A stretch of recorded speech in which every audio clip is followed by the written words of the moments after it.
Are our lives fully destined, or do we choose? This question intrigues humanity. In Islam and Freedom of Human Will, Shaykh-ul-Islam Dr. Tahir-ul-Qadri explores the Quranic view on free will. He balances divine decree and human choice. Dr. Tahir-ul-Qadri emphasizes moral responsibility in Islam, stating Almighty Allah knows all.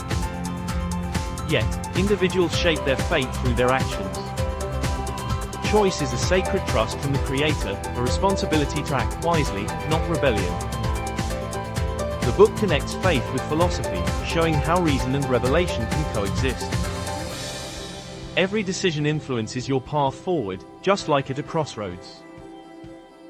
This enlightening work helps readers view free will with fresh clarity. It emphasizes awareness and moral integrity in our choices. Dr. Tahir-ul-Qadri's book unveils true freedom rooted in divine wisdom, highlighting the importance of our choices. Discover insights in Islam and Freedom of Human Will. Contact Minhaj Publications www.minhaj.biz.